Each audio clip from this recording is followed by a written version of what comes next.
Good morning, students. Please subscribe the channel, drop a like, share, and comment. This is Progressive Monthly Magazine, October 2025, exercise number 22 on the speed of 100 words per minute. Start.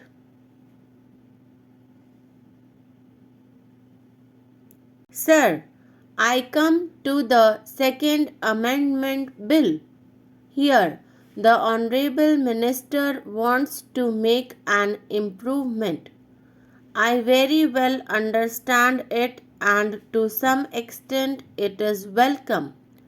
He wants to cover an employee who has interrupted service and that interruption in service being created as a result of his absence without leave from service. The amending bill proposes to include this interrupted period of service of such an employee within the meaning of continuing service for the purpose of payment of gratuity. This much I welcome, but I would like to point out to the Honorable Minister that regarding 240 working days, the ambiguity is still there, and the day may not be far off when the Supreme Court may interpret it in another way, and you may have to come with another amending bill before the House. So, that ambiguity should have been cleared by you. Here again, I beg to submit the Honorable Minister makes a provision which is entirely detrimental to the interests of the worker working in the factory or in some other establishment. Sir, I would like to draw the attention of Honorable Minister.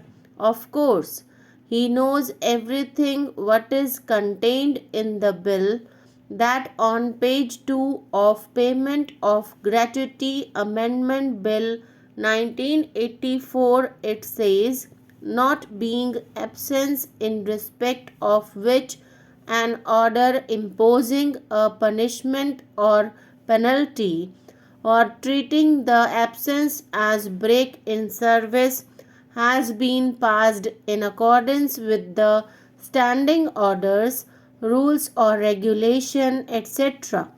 Here again, an unscrupulous employer, the number of whom is not small in our country, of course, may take advantage of this provision and for some reason or other, even on flimsy or false grounds, may impose a break in service of an employee every 4 years and thereby deprive the employee of his legitimate claim of gratuity.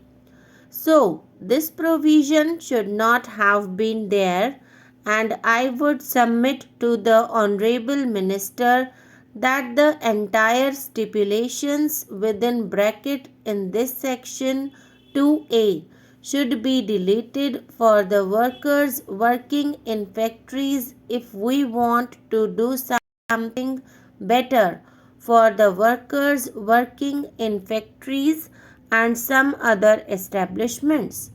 Madam, I would like to submit that the Payment of Gratuity Act is now about a decade, more than a decade old, and this act seeks to provide a tiny dose of social security to working population. Further, I would like to draw the attention of the Honorable Minister to the fact that the working of this Act, the experience of the working of this Act, the Payment of Gratuity Act 1972 for the last 12 years has not been too much success. There are certain drawbacks, flaws and lacunae in the Payment of Gratuity Act 1972, And with these drawbacks and flaws, the act is becoming less meaningful to the workers for whom this act is meant. I would like to mention just a few of them. There is a provision that a worker is entitled to get gratuity only after he has completed 5 years of service. Why should there be this limitation of 5 years? Let us take an example. Let us say a worker becomes disabled after 3 years of service. What will be his position? The demand of the working people is that such a person should be paid gratuity for the period of service rendered by him, so that with this gratuity amount he may be able to sustain himself for some days or for month or two.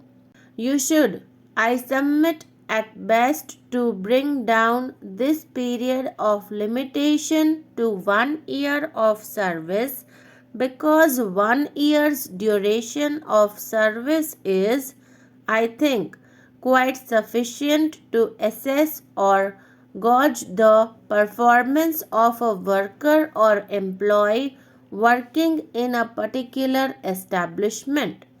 Then, again, madam, there is another drawback which lies in the Principal Act, namely the Payment of Gratuity Act 1972. That is, the gratuity amount of a worker is not adequately protected. Therefore, I would suggest that such a statutory measure, should be brought forward by the government, which will enable the gratuity money to be adequately protected. There has been a constant demand from different sections of the workers that a gratuity fund should be created like the Provident Fund, with this difference that in the gratuity fund only the employer will be required to deposit his portion of the money.